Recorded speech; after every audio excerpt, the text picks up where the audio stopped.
د پاکستان صدر عارف علوي د الکترونیکي جرمونو د مخنیوي په قانون فیکا 2014 کې د بدلون صدارتي اډیننس یا قانون جاری کړي چې پکې ویل شوی چې څوک جعلي خبر خور کړي سزا به د 3 کالو په ځای 15 کاله بنوي. مطبوعاتي ادارو د بشري حقوقو تنظیمونو او سیاسي ګوندونو د اډیننس رد کړي دي. د صدارتي اډیننس ترمه په پیکا کې بدلون شوی او د سړی تعریف پکې بدل کړي شوی دی او ویل شوی چې په سړی کې کما کمپنی اتحادیه او اداره هم شامل ده. په بدل شوی قانون کې د یو تن د تشهوس په ضد د حمله سزا د 3 کالو نه 15 کالو ته سیوا کړی شوی ده او شکایت کوونکي تن فریق د هغه استاد یا مشر هم کېدی شي. د صدارتي اډیننس ترمخه د یو تن د تشهوس په ضد برید جرم ګرځول شوی دی او دا به ناقابل ضمانت یا چې ضمانت پکې نه کیږي جرم وي او د دې جرم د قضیه اوریدنه به په شپږو میاشتو کې فیصله کیږي. ویل شوی کو د قضیه په شپږو میاشتو کې فیصله کولو په وړاندې کوم خندان وي متعلقه های کورټ به د دې خندانو لری کولو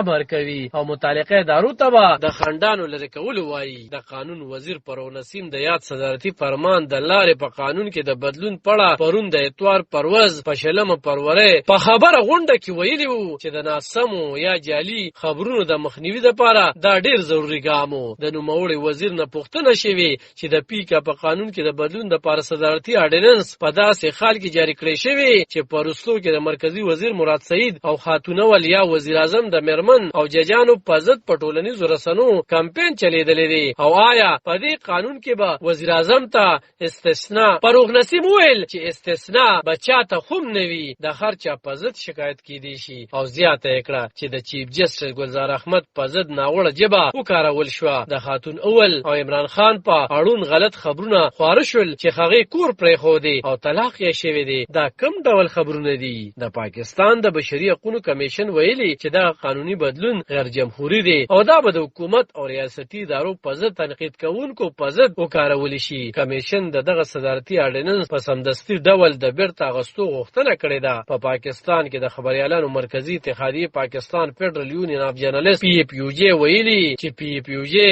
د مطبوعاتو په ازادۍ دغه ظالمانه یا سخت صدارتي اډیننس د لارې د مطبوعاتو په ازادۍ برید ردوي. ویل شوی چې مطبوعاتي او مدني ټولنې د پیکا 2014 په قانون کې د تورو شقونو په ضد احتجاجونه کړي او د لری کولو غوښتنې یې کړې دي او زیاته کړې شوې ده چې دا د سماجی آزادو بنیادی بشري حقوقو په ضد ده کوم حقوق چې ملګرو ملتونو د پاکستان عین یقیني کړی دی. پی اف یو جی ویلي دي چې اوس ښکاري چې حکومت د ادارو د عزت او تحفظ په نوم قوانین نور سختوي. په ټولنیزو رسنیو په دغه صدارتي امر سخت نیوکې شوې دي. علب خان شیرپو دلبر نیوز 400